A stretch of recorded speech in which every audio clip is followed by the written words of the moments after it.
lecture in our series to get more of a sensibility of the behind-scenes activities.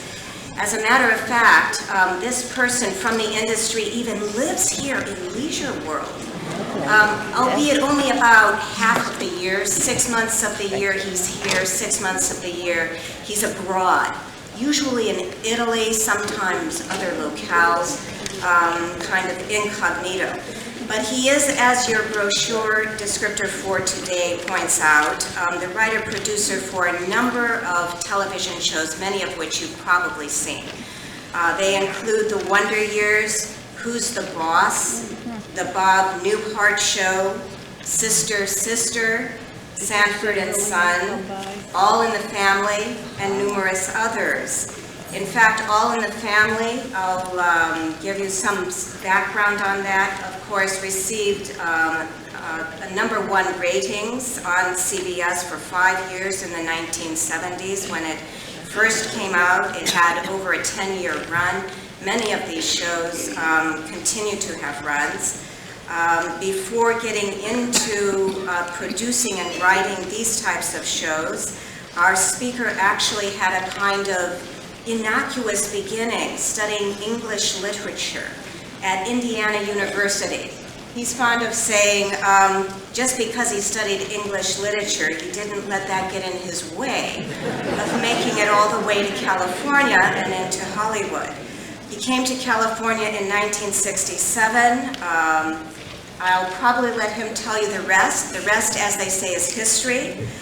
Certainly he is a chronicle, a storyteller of the modern American human condition. In fact, many of his television series have dealt with controversial topics that include rape, homosexuality, political strife, and death. He is, in fact, accompanied by 2 incredible women who are also in his life, who asked not to be introduced. But you know, since I'm a woman, I can't cease and desist from such things.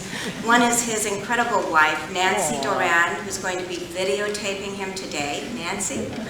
And the other is his mother-in-law, Betty Field, without whom I would have never actually met either Nancy or Phil. So Betty, many thanks for our continued wonderful relationship. So without further ado, would you please join me in offering a very warm welcome to our distinguished guest lecturer today, Phil Doran.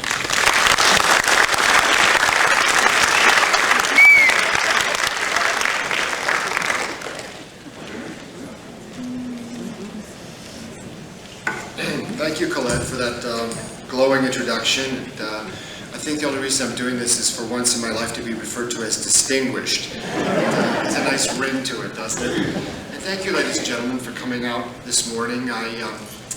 Boy, this is a big audience. You know, I'm sitting here looking at the size of this audience, and I'm thinking, you know, I think I've worked on TV shows that were watched by fewer people than this.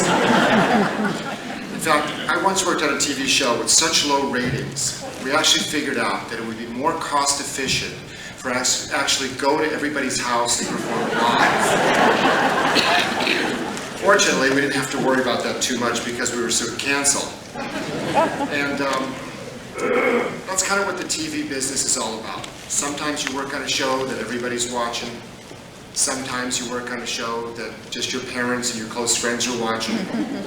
And sometimes you work on a show that's so embarrassing that you hope that nobody you know is watching. And that's really what today's talk is all about. What about those shows that are just so unwatchable? Why are there so many of them? And why are they on? Who's watching them? Who's doing them? And why are they so damn bad? The title of this talk is Television. Why is it a medium so rarely well done? Now, that's a very clever line, and I wish I had said it, but it's most famously been said by either Fred Allen or Ernie Kovacs or Edward R. Murrow, depending on what source you look up. It's one of those mandarins of early television. So the point is that maybe it's always been that way. Oh, I know people often say, gee, TV is so terrible these days. I remember back when they had shows like Studio One, Playhouse 90, Sid Caesar's Show of Shows, Gunsmoke. And those are great shows, and there's always been some great shows on at all times. But for every Hallmark Hall of Fame, it seems there's a dozen shows like My Mother the Car, She's the Sheriff, starring Suzanne Summers before her Thighmaster days. I'm Dickens, He's Fenster. Remember that one? It's about two slapstick cops. Car 54, Where Are You? That was about two slapstick cops. Clown Alley, you guessed it, two slapstick clowns. Proving once again that imitation is the sincerest form of television. Back in the 70s, there was another golden age, one that I was fortunate enough to be part of. This was back when the CBS Saturday Night lineup was All in the Family, MASH, Mary Tyler Moore, Bob Newhart, and The Carol Burnett Show. Now that was a lineup of great shows, and I would defy anybody to go out and on a Saturday night see a play or a movie that was any better than that. But may I remind you that while we had classics like that, we also had more shows like The Dukes of Hazzard, Joni Loves Chachi, The Girl with Something Extra. Now, that wasn't a show about a transvestite, merely a young lady who informed her new husband on their wedding night that she had ESP and could read his every thought. Now, you can just imagine the fun that came out of that. You watched it. And of course, there was a show called When Things Were Rotten, which prompted one critic to say, "What do you mean, were?" The overall question of quality, or lack thereof, must be seen in comparison to the other manufactured goods in our society. See, TV is very visible. It's right there in our face, so it's easy to judge. But if you look around and you ask yourself, how many automobiles are imaginatively designed or finely crafted? How many ladies' shoes or neckties are truly innovative? The vast majority of all created things are in fact unoriginal and derivative.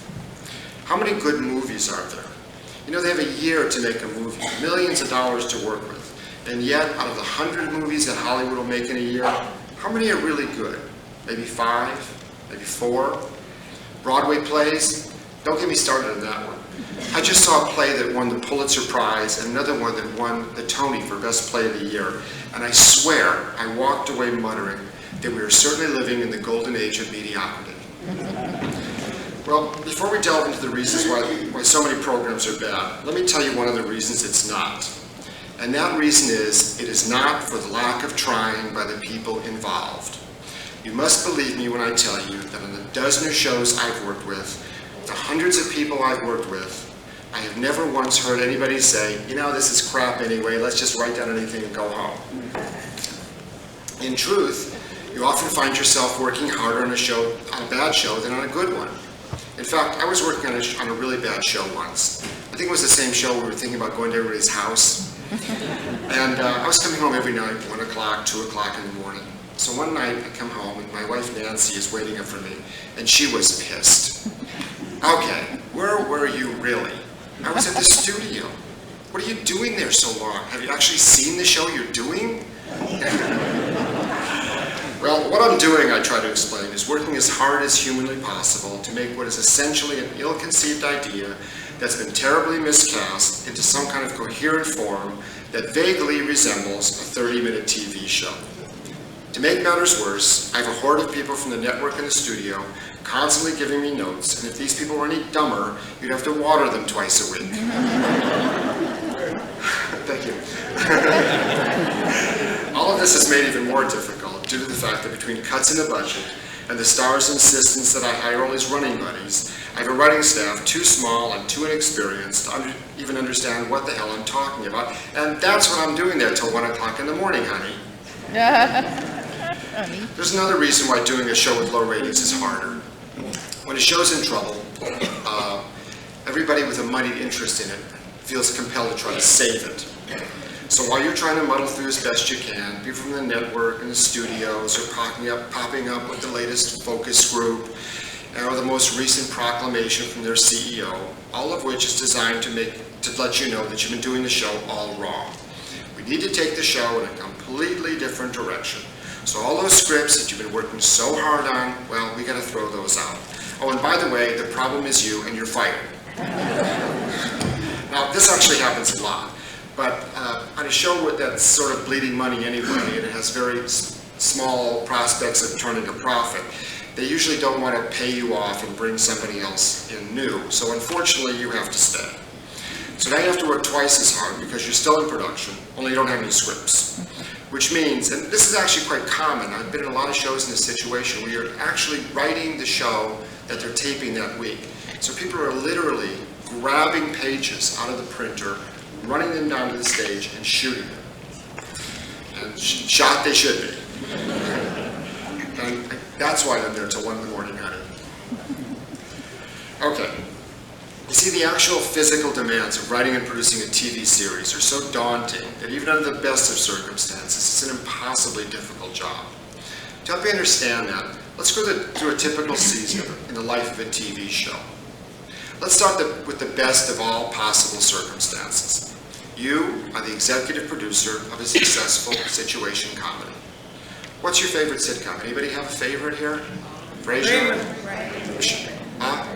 Raymond. When things were rotten? Raymond. Oh, yeah, it's a great show. Everybody Loves Raymond is a very good show. So let's take that for example. You're the executive producer of Everybody Loves Raymond, and you are the showrunner. That means you're in charge. Let me take a minute here to discuss the title producer. And I'm sure when you watch the credits of a TV show, you're amazed by the number of people with that producer credit. Who are all these people? Who are all these producers? What do they do? It seems that there is a dizzying array of supervising producers, co-executive producers, associate producers, line producers. The reason there's so many people with that title is that the networks long ago discovered that by giving somebody the title of producer, they didn't have to pay them very much. And in return, that person got to meet attractive young actresses and truthfully say, "That's right, baby, I am a producer." But most, but not all, the people with the producer credits are writers. A TV show is run by the writers, and the head writer, who is also the producer, is known as the executive producer. Some of the more famous names that you've heard, like Stephen Bochco, David Chase of The Sopranos, Larry David of Seinfeld, Phil Doran of Who's the Boss, I'm throwing a plug there for myself. They're all executive producers, which means we are essentially writers who are in charge of the creative thrust of the show. Okay, so you are the executive producer, the showrunner, and it's May 1st. You've just gotten back from a month in Europe where you've wined and dined yourself in a futile attempt to make up for the fact that essentially you've had no life for the whole year. A friend of mine once said, working in TV is a great living and a lousy life. You've gone to expensive romantic places in an attempt to patch things up with your wife, who has spent most of the vacation glaring at you for ignoring her most of the year. Hopefully, you've been able to talk out of calling an expensive divorce lawyer for yet another year, just in time to get back to work. Now, the first thing you do when you get back into town is ascertain the status of your writing staff. Assuming you're happy with who you had last year, you check in and make sure everybody's coming back. Maybe one of your writers sold a pilot, so he's going to leave and go do his own show. Maybe your favorite writing team, the one you counted on all last year, have split up. One guy wants to keep working, but the other guy has shaved his head and gone off to Corfu to herd goats. There are inevitable changes in writing staff from year to year, so how are the new people hired? An opening on a writing staff of a successful show is like blood in the water. You are instantly besieged by agents, managers, people you knew in the 4th grade, who all want that job.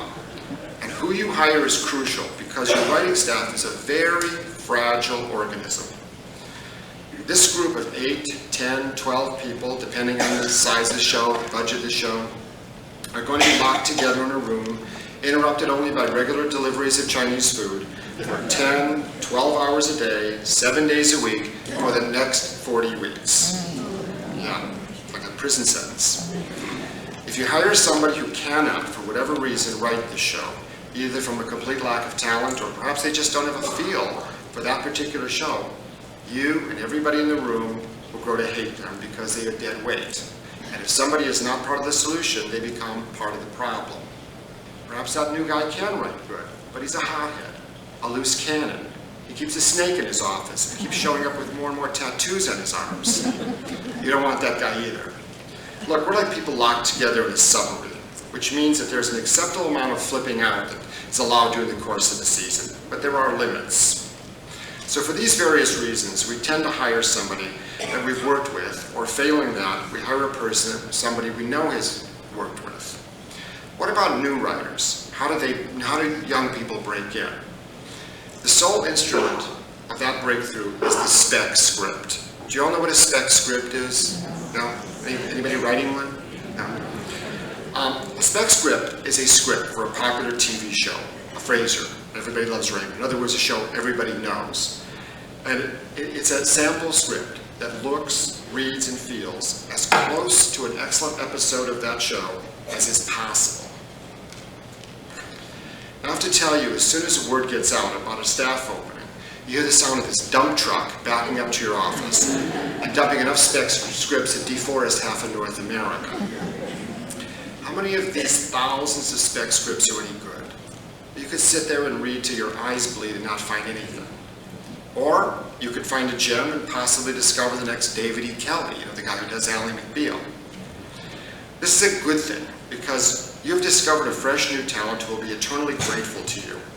Moreover, when your protege becomes a big showrunner himself, and you are old, decrepit, and nobody wants you, he will remember your kindness and hire you as a consultant, where you only have to come in 2 days a week and you're paid a lot of money. Now, contrary to popular belief, many producers, me included, love to find a brand new writer and help him or her develop into somebody who could be hired on staff and move up the ladder. Problem is, it takes time to do all that, and time is so precious. There's just no way to school anybody, unless, of course, she happens to be extremely attractive. Yeah. I think he wants to be a producer. So let's say your writing staff is all set. You've checked in with your actors, nobody's had a sex change operation or is in drug rehab. So there's a reasonably good chance the season will start on schedule. So how do you approach the gargantuan task of writing and producing 24 episodes? Well, we normally start by concentrating on sweeps months. Those are the periods when it's crucial to get good ratings. Do you all know how the ratings work and how they take them and what they mean? When you know about the ratings, you've heard about all that stuff. For years, they used to measure the ratings by random phone calls or by paying people to keep a diary. But they found this to be particularly inaccurate because people have a tendency to write down that they were watching PBS when their eyes were glued to Worldwide Federation Wrestling SmackDown. But something happened some years ago that caused them to change how they take the ratings. CBS at the time, and I was hanging around their executive offices a lot. And it was at the time when CBS had the idea of giving Carol Channing a variety special. You know, Carol Channing, hello, darling, yeah, Carol Channing. Well, this was actually some years after she had done Hello, Dolly on Broadway. So except for the distinction of being imitated by most of the drag queens in America, Carol Channing didn't have much going for her. But CBS gave her the variety special as a one-shot, and they figured it might pull a 30 share. Now, this was back when there was only 3 networks, and a 30 share was respectable, but not sensational. Well, the show airs, and lo and behold, it gets a 65 share. Well, CBS goes nuts. They're falling all over themselves, offering her pilots and their own series, picked up for 2 years, now we're making 3 years. Luckily for them, before the ink is dry on the contract, they discover that Carol Channing's husband, Charles Lowe, is also her manager, had gotten a hold of the list of the 1,100 Nielsen families. It's a true story. Got on the phone, called about 500 of them, off of the refrigerators, TV sets, whatever, if they would just say they watched her special. Now, there was no law against that back then, but there is one now. And more importantly, they now have electric sensors with tamper-proof security devices built into the TV sets of participating families so nobody can mess with them.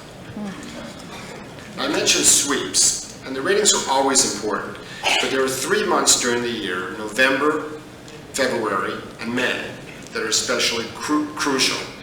These are the sweep months, and these are the months in which the advertisers use those ratings to set the rate cards. In other words, how much will they pay for a commercial, based essentially on the ratings during the sweeps months.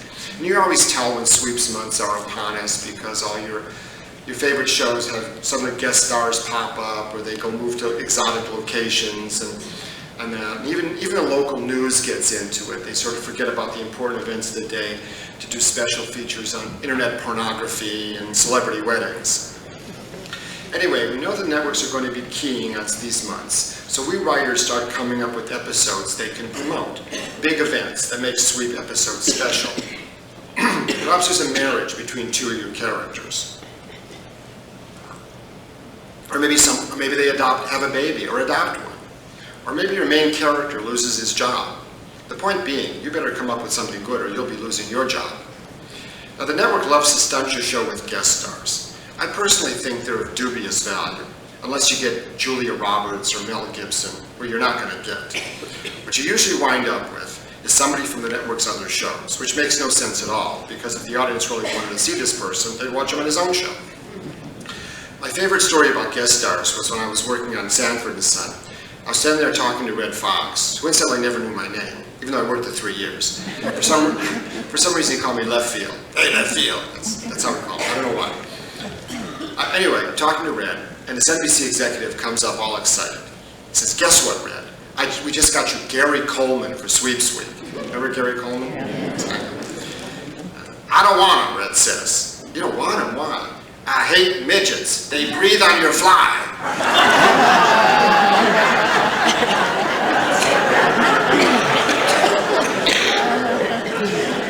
He really said that.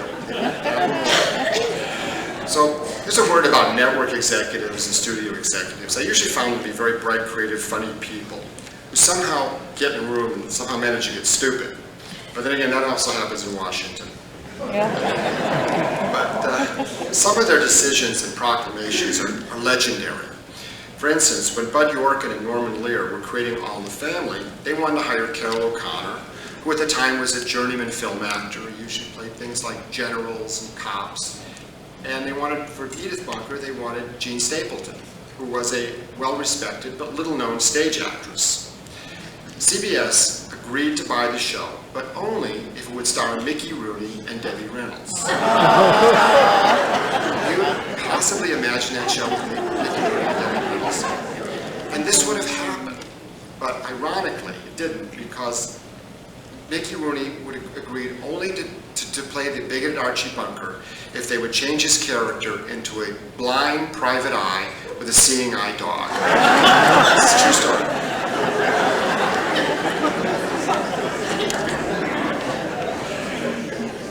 Okay, been working hard in pre-production. We've come up with some really solid ideas for an episode. And how do these story ideas come about? Well, a group of us writers, 10 or 12 of us, we sit around the conference room and we talk about our lives, we talk about our experiences, things we've heard about, things we've read, old plots of movies we hope nobody recognizes. And out of that talk, we take a piece of an idea here, a thought there, and somehow we cobble it together into a story we like. Now we have to run our story by the network, the studio, and the star, who will of course have their own input. Eventually, the story will get approved, and we'll assign it to one of our staff writers to write as a script. As writers are assigned scripts, they peel off to write them, and the room becomes smaller and smaller until you're there all alone talking to yourself. Now, a word about the construction of a script. Basically, a sitcom script is a 23-minute morality play told in 2 acts. The story starts with a problem or a dilemma, hopefully one that's potentially funny. A good example of that is a classic episode of MASH, where Hawkeye and Trapper, you all know, you watch MASH, right? Where Hawkeye and Trapper are trying to help a Korean orphanage. You can't get any money out of the army in the normal way, so they create this fictitious captain and donate his salary to the orphanage. Now, just hearing that idea and knowing the characters, you know that's going to be a funny episode. There's rising tension in the first act as they scramble to keep Major Burns, who is suspicious, from finding out that their captain doesn't exist. Each time he comes looking for the captain, they convince Burns that he just missed him and the captain is out there doing some brave, heroic deed. At the act break, there's always some kind of surprise or a cliffhanger. In this instance, Major Burns was so impressed, he recommends the captain for a decoration, which will be awarded to him at a special ceremony with some visiting congressmen.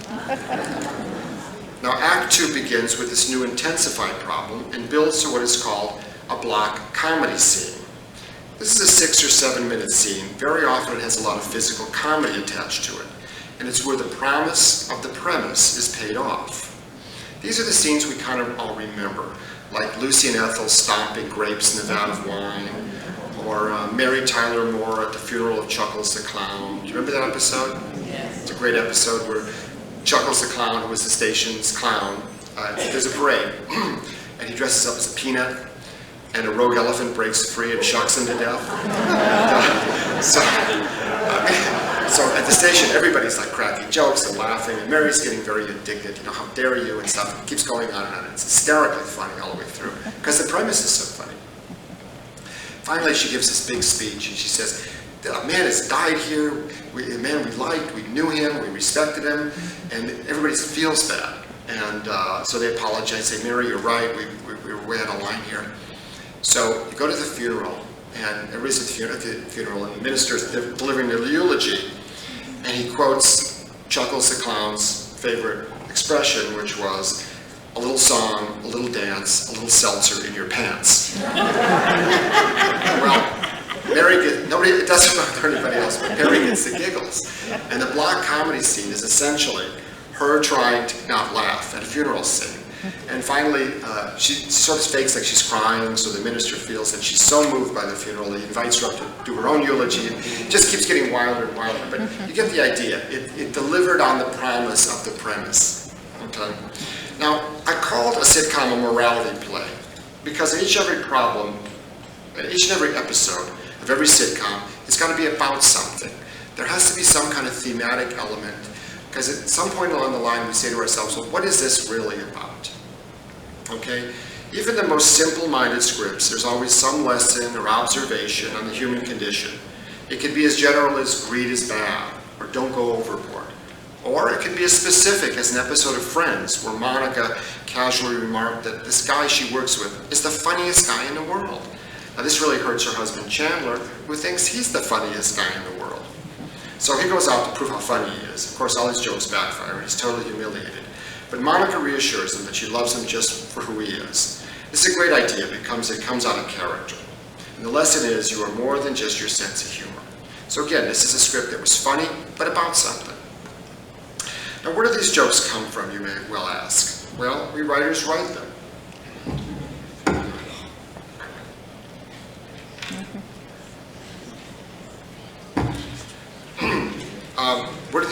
Where do these jokes come from? Well, we writers write them. And we're able to do this by getting to the essence of the character.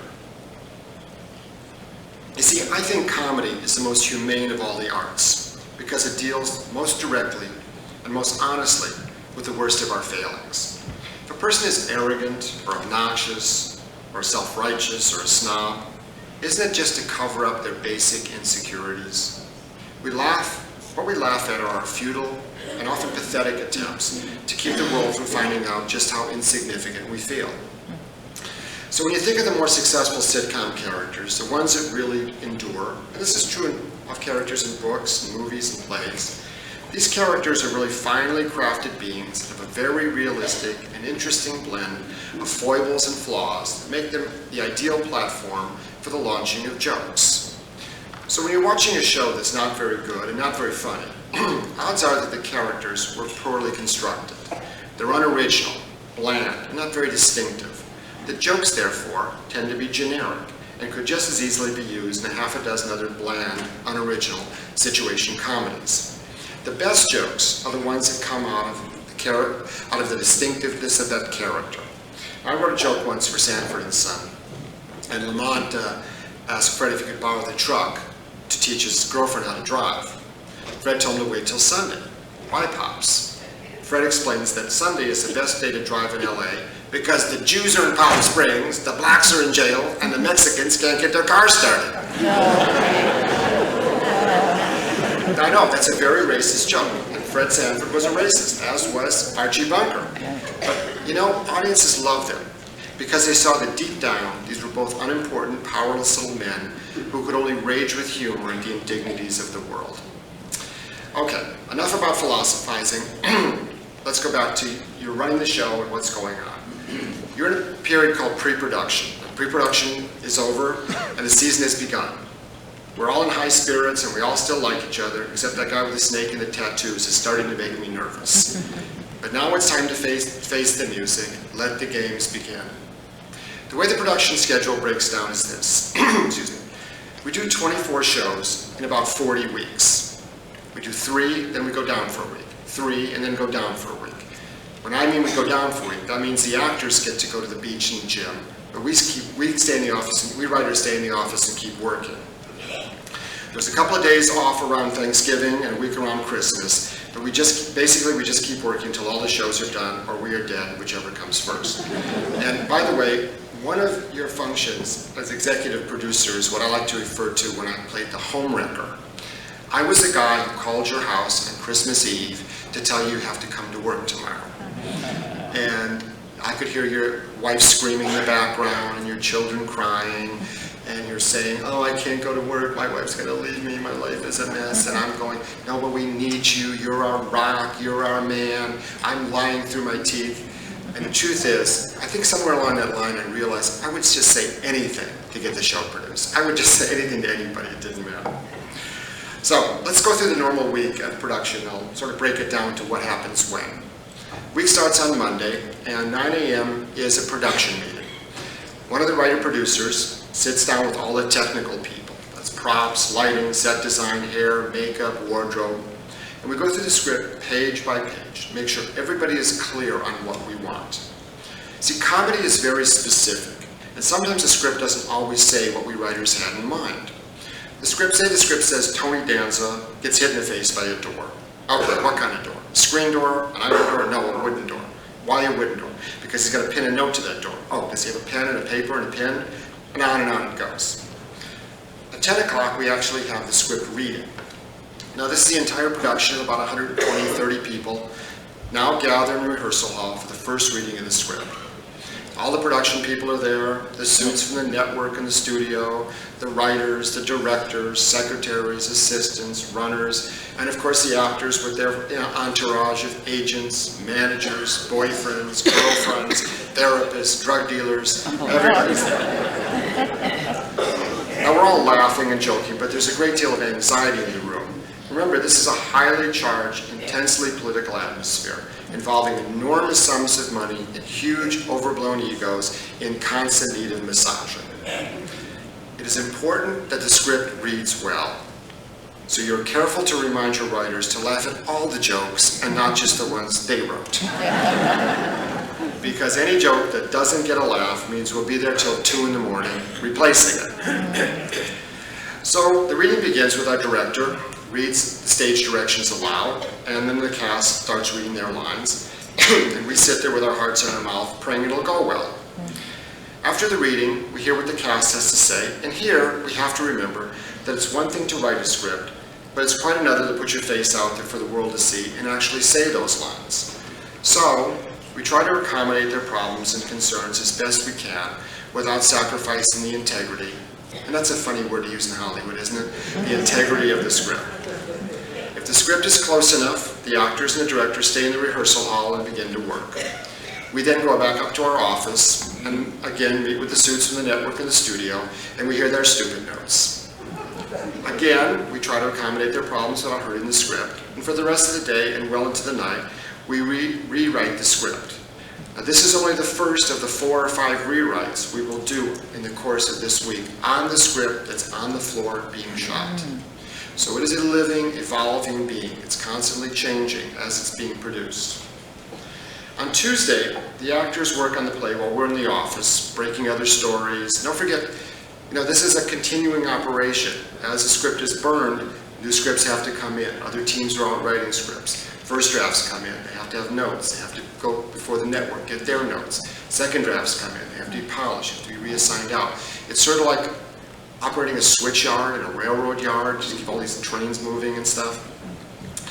So this is the day that we usually attend to a lot of writing functions, and there's also some heavy-duty producing functions, like casting, like editing, like sweetening. Now, I have to admit that I was Peter Principled up to being a producer, without the slightest idea how to do any of these things. And do you want to hear how I became a producer, how this happened? Okay. Some years ago, I was working with a fellow named Doran. He and I were partners, and we were doing variety shows, and we were writing Tony Orlando and Dawn, as a matter of fact. And we loved it. Loved Tony Orlando, loved the girls, loved the show. There's nothing easier or more fun than a variety show. It's like a Broadway opening every week. You write it 1 sketch, 2 sketches a week. Mostly you hang around, you chat with the chorus girls, you hang around. It's great.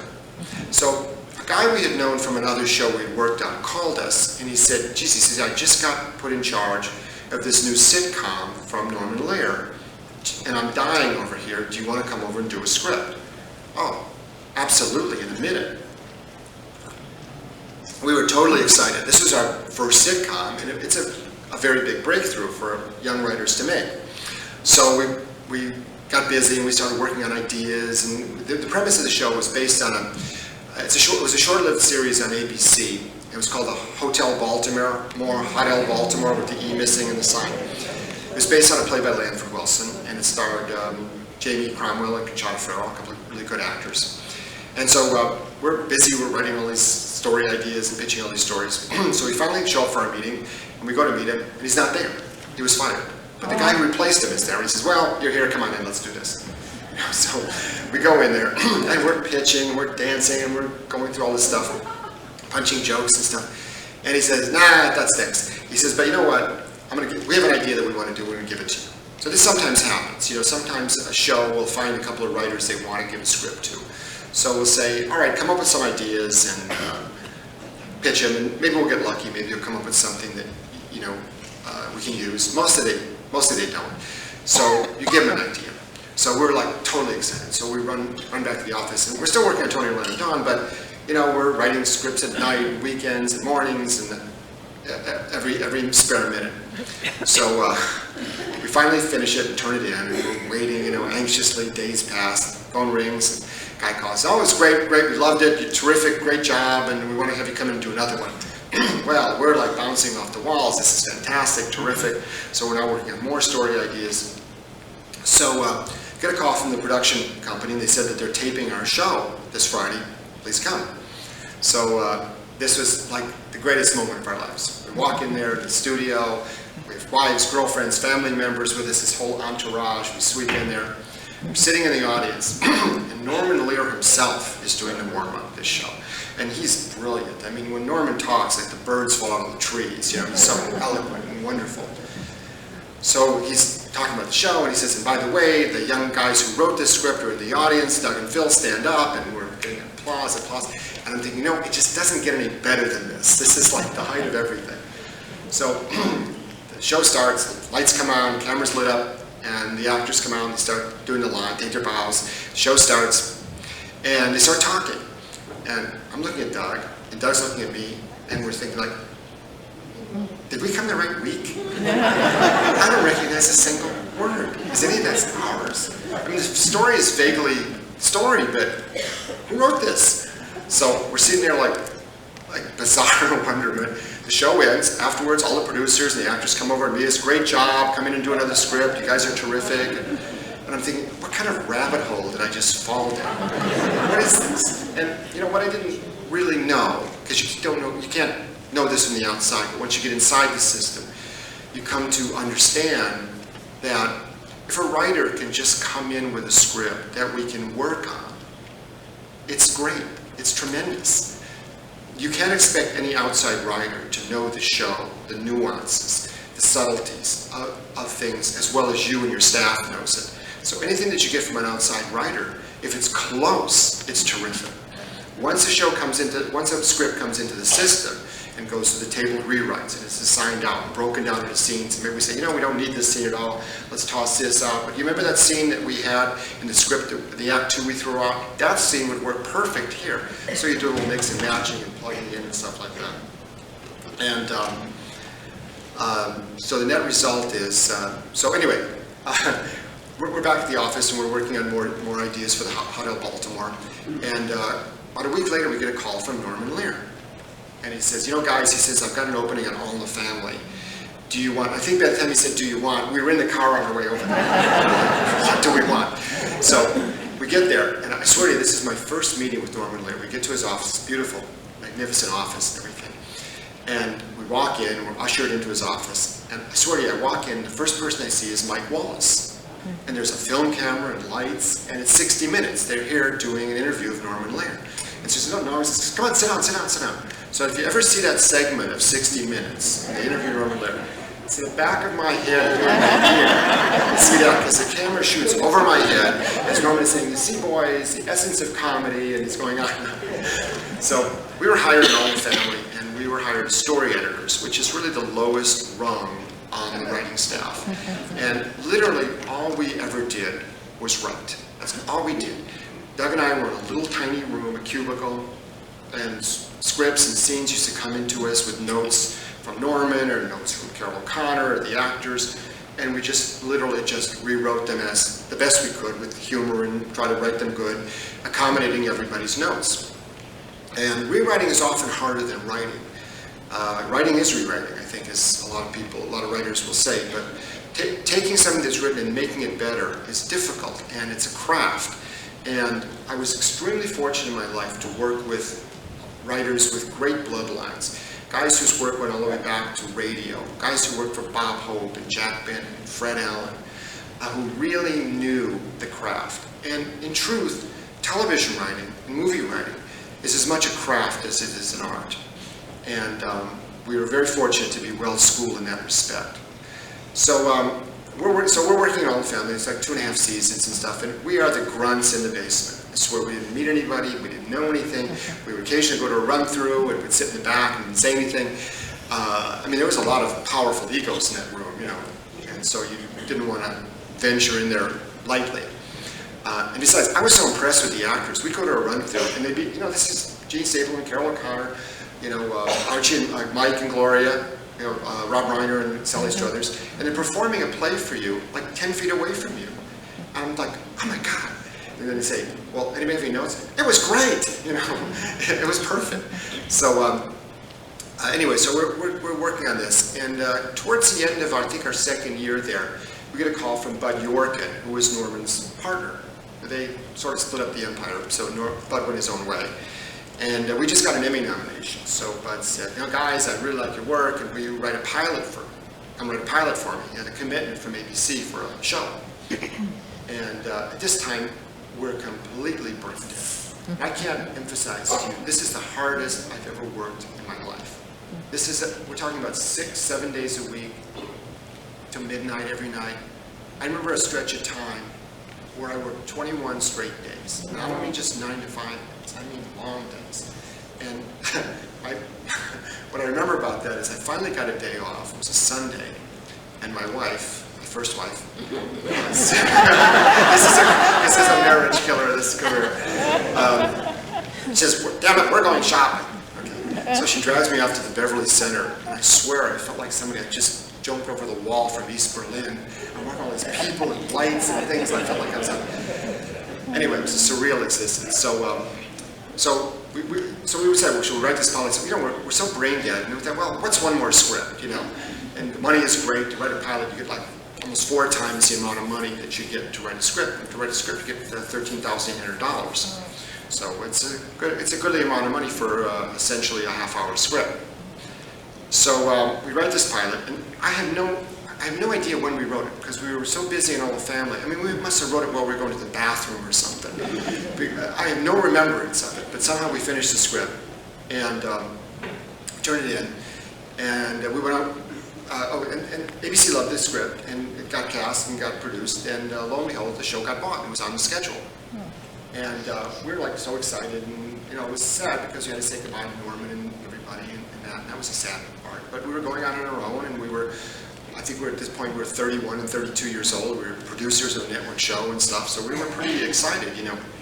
So we have our first meeting with our associate producer. Now, the associate producer is a sort of a below the line. You know what the difference between above the line and below the line? It's a designation they use in the television business, or the movie business too. Above the line is anybody involved in the creative process, writers, directors, actors. Below the line are the technical people, wardrobe, set design, lighting, makeup.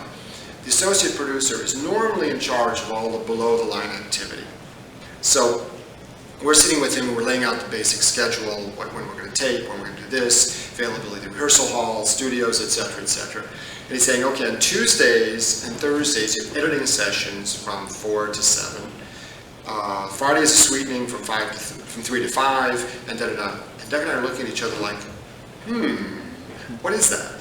And literally, I mean, other than just passing through, we'd never really been in an editing booth before and didn't know anything about it. So, which is strange if you're the guy in charge, you know. So we get to editing, and the guy, of course, the editor's, you know, been editing for 55 years, and one of these crusty old guys who did not suffer fools gladly. And we're trying to understand how the whole, and not, you know, not trying to make stupid comments and stuff like that. And I remember the first time I said, listen, why don't we take a cut from there to there? He said, no. Okay, that's fine. You know, we don't have to. So, but you know, slowly but surely you sort of learn. You learn on the run, learn on the fly, and ask a lot of questions, make a lot of stupid mistakes. I made a lot of mistakes, but paid attention, and it was important to learn it, and I did. And to the point where I think I got fairly good at it. So where was I? What day was I on? Do you remember? Yeah, Tuesday. Oh, Tuesday. Okay, Wednesday. Okay, that's Tuesday. So Wednesday, we're in the office most of the day. And at 3 o'clock, we're in the office working in the normal things. At 3 o'clock, we have a run-through. Now, this is our first chance to see the play on its feet. Again, all of our people are assembled in the rehearsal hall, and we watch the actors perform. What we do is really tape off the floor of the rehearsal hall, like the stage, and set up chairs for props and stuff like that. And they perform the play, and it's the first time we really see it on its feet. And hopefully, again, we hope everybody laughs at all the jokes, the play holds together, and the actors are into it, and nobody has any big problems with it. And the major problem on Wednesday oftentimes is length. We have to check how long are we running, because play will always grow on the floor. You know, actors invent business and decide they want to do it this way and come up with something great. And you try, you know, you don't want to discourage them and say, no, that was great, let's leave it in. No, you can cut it in editing, but you want to keep their head in the game and stuff like that. You know, we have a very, unlike a lot of art forms like films and movies, films and movies are the same thing, aren't they? Movies and theater, we have a very rigid time frame to adhere to. Depending on what hour your show is scheduled at, because they vary slightly if your show runs at 8 o'clock or 8:30 or 9 o'clock or 9:30, your format, you're given a format by the network saying you have to have a bumper that's 1 minute and 57 seconds long. Okay, maybe it'd be 1 minute and 58 seconds long, but it better be around there. Then there's commercials. Then your first act has to be 11 minutes and blah, blah seconds, and so on, so that you know your total running time is 23 minutes, 40 seconds, okay? Now, you know, I'm talking about a network thing. The clever thing that goes on, or the insidious thing that goes on, is, you know, the real value of the show is when it goes into syndication. Most network shows lose money on their initial run. Even a show like Friends, I mean, you know what they're paying the cast of Friends this year? $10 million, whatever, an episode. I mean, it's astounding. But they're happy to pay it because Friends will earn $1 billion, $1.5 billion in its lifetime. That's right, one show. And what they do, just this relates to time, the time of a show. In syndication, they tend to chop shows up and cut them up, add more commercials. And producers were screaming about this because they were destroying the creative entity of the show. So somebody came up with this little device that speeds up action infinitesimally, but in such increments that you kind of don't notice it, that people cross a room faster, they get out a door faster. The net effect is they're able to squeeze 1.5 minutes out of every episode and sell those as commercials. So, you know, this is how the money's made. So after the run-through, again, we listen to the actors' notes, again, we listen to the studio's notes, again, we listen to the network's notes, try to smile and keep in good spirits through all this. And then we go back to our conference room, order some more Chinese food, and go to rewrite the whole damn thing again. Now, this comes to Thursday. Thursday is kind of a difficult day because it's the first day the play goes on camera. The action is moved from the stage onto the set, moved to the actual sound stage. Sets have been built, hopefully on Monday and Tuesday, so the workers are not hammering while your actors are trying to rehearse. We're up in the offices writing or rewriting, but we have got the monitor on, and with one eye we're watching the action being staged. Maybe we see something we don't like, or we get a call from the stage that the scene isn't working or a star is going off to his dressing room to sulk. And let me just say a word about directors in television. You know, in movies, the director is really King Kong. I mean, he's it. He's in charge of everything. But in TV, it's the director is really just a hired hand. And although a few, are very, very good, very creative and wonderful with actors and all the technical stuff, and they actually add to the show. But sadly, most directors are sort of glorified traffic cops. And the only thing I've ever asked of a director is try to keep the actors from walking into each other. And while you're there on the set with the actors, try to put out as many fires as you can. Don't call us every 2 minutes with a problem, okay? And essentially, if they can do that, that's good. Now at 5 o'clock, we have the technical run-through. This is what we actually see the show being taped on camera and run through without an audience. Excuse me. As the executive producer, you're in the control booth, and your assistant is sitting beside you with a script and a pen in her hand. And you're telling her things as the show runs, and you're saying things like, that's an ugly shot there, or I want a reaction shot here. And the reason you don't write these things down yourself is because your eyes are glued to the 4 monitors. Each monitor shows what the 4 TV cameras are shooting. And in your head, you're putting together a mix of all these shots into what will eventually become the edited version of the play. And while this is going on, you're also paying attention that the play is still working, and the jokes are still funny. People are still laughing. Once again, the day ends with us going back to the conference room, which still smells from lunch, and ordering more Chinese food because we're going to be there for a while doing yet another rewrite. Now, mercifully, these rewrites tend to be less and less as the week goes on because the actors need to lock into the material, and too many changes too late in the week just makes them nuts. Friday is tape day, and there's sort of a festive feeling in the air. We have a normal office day until showtime, and we do 2 shows, a dress at 5:30 and an air show at 8:30.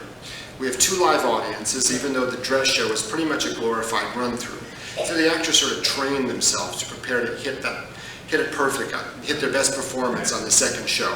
So if anybody offers you tickets to a taping, make sure you go to the late show. Okay? The idea of taping, the whole concept of taping before a live audience was invented by Desi Arnaz when he was doing I Love Lucy. It was derived by how they did radio comedies, because most of the radio comics came from vaudeville and needed a live audience. Now, when he did I Love Lucy, both William Frawley and Vivian Vance were both stage actors and used to a live audience. But Lucille Ball was a film actress and was used to that sound set where there's just a crew and no audience. However, she really responded to the live audience, and many believe that she did her most brilliant work of her career on television in front of a live audience.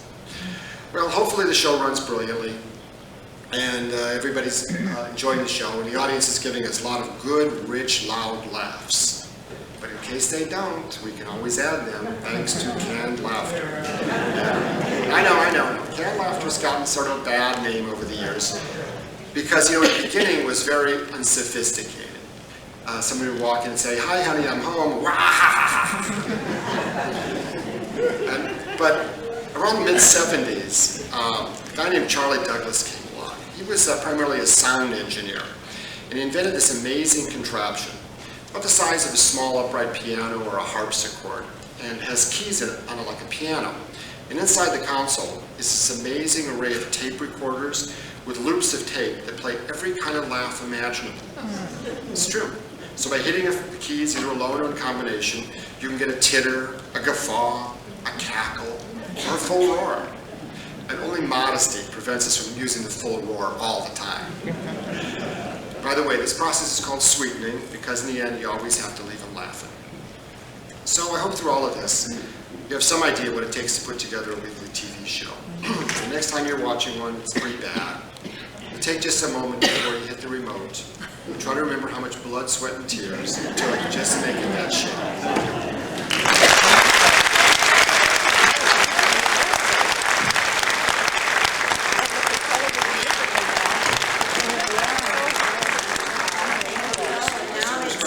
Question and answer session. Any comments, questions? Yes. Okay, that's right.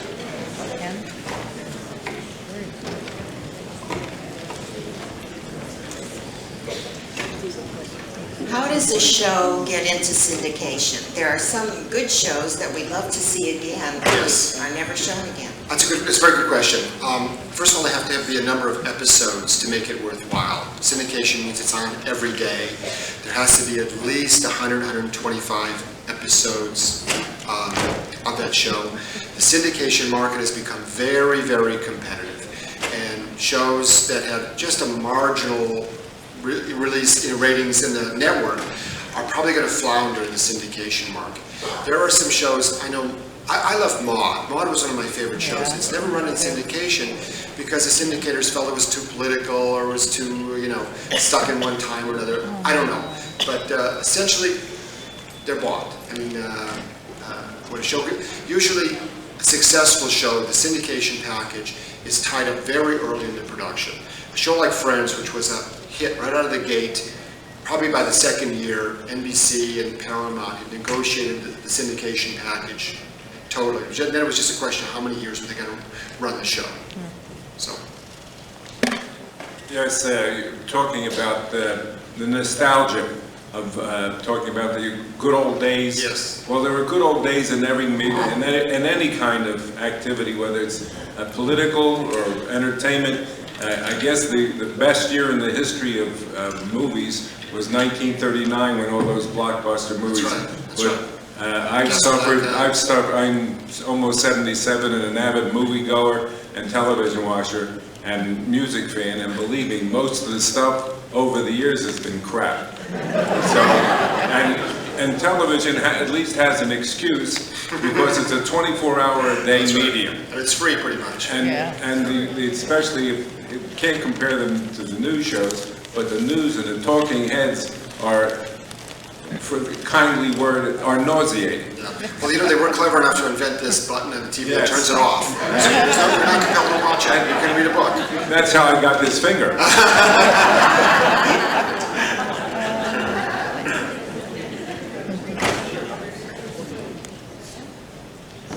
Did Seinfeld develop a different formula?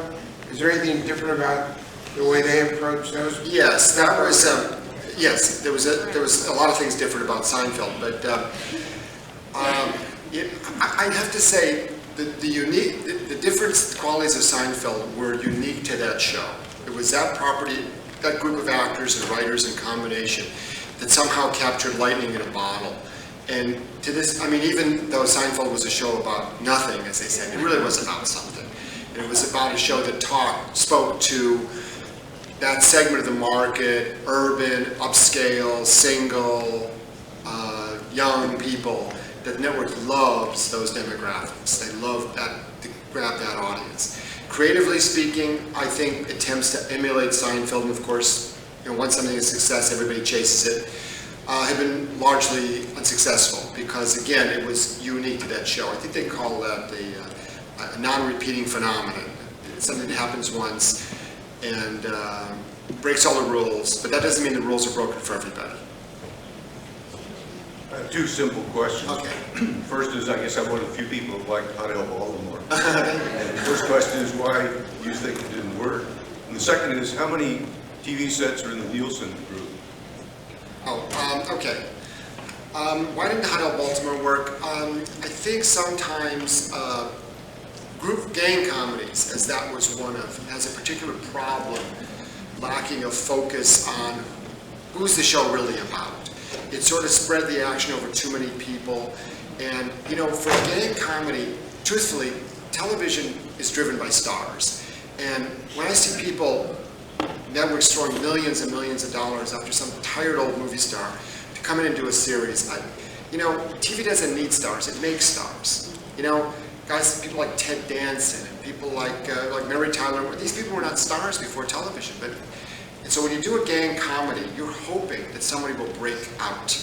Somebody will get hot on your gang, and then there's the show, you're off to the races. And unfortunately for that show, and for a lot of gang comedies, nobody did. So that's what that. As for the Nielsen families, I think there's 2,300, I think. I'm not an expert on that part, so I'm sorry, I don't know. Would you give us your opinion on the reality shows that? I guess you're talking about like Survivor, Celebrity. You know, personally, I never watch them. I don't know, I just can't seem to get into it or something. I watched something last night called Are You Hot? Did you see that? Are You Hot or Not? Well, we in the writer-producers in the creative community hate them because no writers are used. I mean, they're not using anybody's skills or talents to do these shows. The networks love them because they're cheap.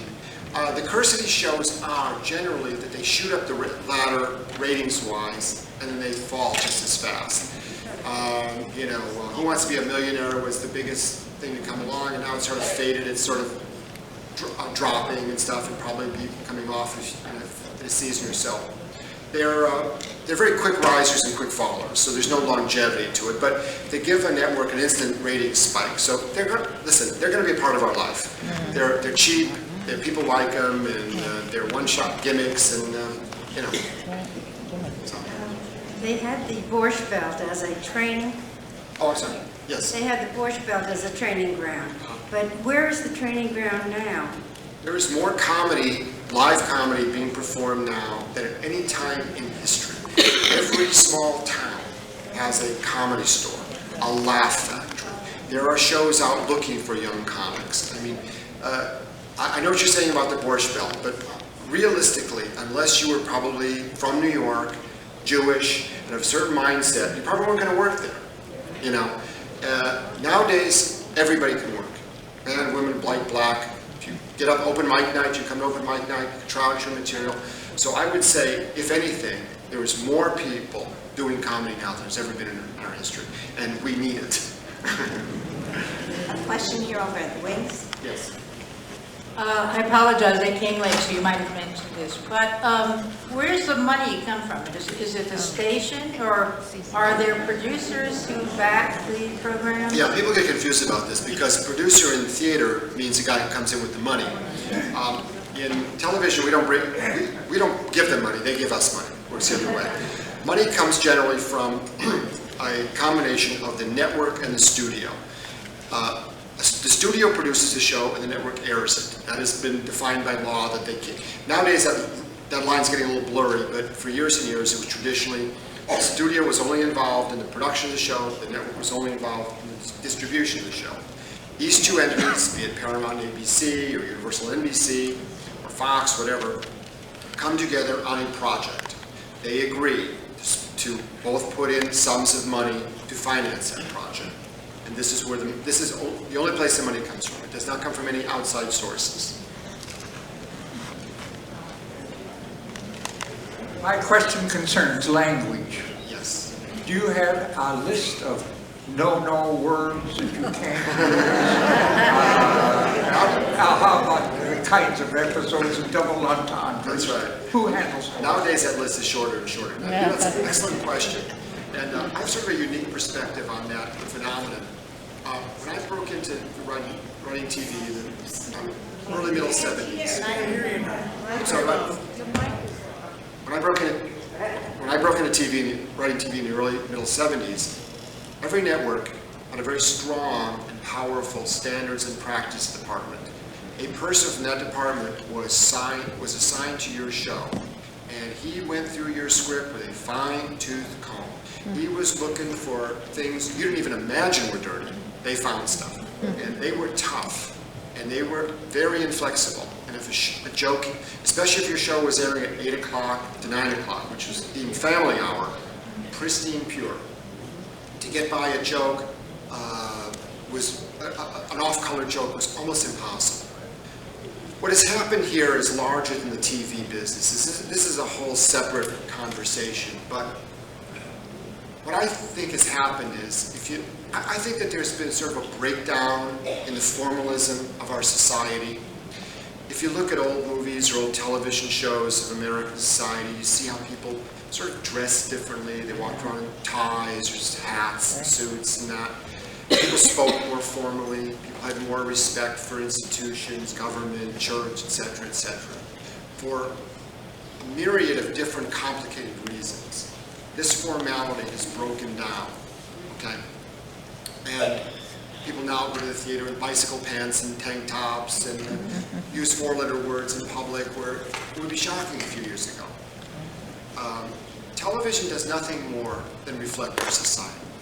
I swear to you, I've never been in a meeting where someone said, how can we write something dirty that will unravel the moral fabric of America? I never think that. But you know, comedy is edgy. It's always looking to push the limits. It's a guy who made that movie about Life is Beautiful, a comedy in a concentration camp. My God, who's going to buy that movie? Who's going to go see that movie? But he pulled it off. Comedy always looks to cut the edge, to push. And that, as a result of those elements, that I think there is a new frankness, for good or bad, in the way people speak, publicly and privately. And that I think that is the reason, and also too, with the rise of cable, which is a subscription service and is now honor-bound to protect anybody's delicate sensibilities, because you literally have to pay to get it. The networks felt challenged, that they have to rise to the challenge and be as frank with their language, somewhat, as the cable companies are. So because of those elements, all these standards and practices departments have pretty much gone out of business. I think I have a friend whose wife works at CBS, and she and another guy are the only ones, and they do like 30 shows. So that's the change. I believe that Sanford and Son, Sanford often used words that were pretty close to women, I guess. Well, it's nothing I'm compared. talking about Sanford and Son. It's nothing compared to what he did in his live act. In fact, Fred's favorite thing to do is after the taping, he'd go to the audience, get a mic, and he'd find a sort of a group of sweet blue-haired old ladies and do the worst, raunchiest jokes right in their face. And I would repeat to you later afterward, after the show. One of your shows was The Wonder Years, one of my favorites, maybe because it was Fred Savage's Kevin, who looked like my grandson. So I wanted to make good. Later on, when he grew up, he was in a show called Working, Right. but it didn't work. It didn't work. No, a friend of mine did that show, and again, it was a concept. You know, I like Fred. He's a really sweet guy and everything. Again, it's a question of a child star was one thing as a child, and as an adult, maybe quite didn't retain the same sweet magic or whatever. I mean, he's a terrific guy. He's so unspoiled and so unactory. Personally, I love him, but the show didn't work. Working didn't work. Question, Yes. what do you think of public television and what has been the effect? Do you think it's going to keep going? Well, hopefully it will. I think it's great. I think they do the most interesting and adventurous programming around. I think they're to be saluted and supported. I support them. It's an important thing to keep alive on the networks. It's important that they don't. I think what's happened too is so much corporate money is moving into the public networks. I'm no expert on this, but I got to feel somewhere along the line there's some kind of influence. You know, corporate money sort of taints everything it touches. Look at the political world and stuff. So, but it seems public TV seems to be doing very well, and it's a very viable market, and it's going to be with us for a long time. Yeah, Yes, ma'am. in the different series, when it's sold to other countries, Yes. do the actors get paid again? Yes, on they the do. Series? Yes, they do. They get paid very well. The actors get paid, the directors get paid, the writers get paid. Oh. The producers don't get paid. Oh, That's part of the thing. You get a residual as a writer, but you don't get a residual as a producer. Boy, would I be rich. Some shows, it's always funny about how shows air. Who's the Boss was a very successful show in syndication around the world. It airs in every country in the world except Italy, because the Italians cannot imagine a man being a maid to a woman. Ladies and gentlemen, maybe we could have a round of applause.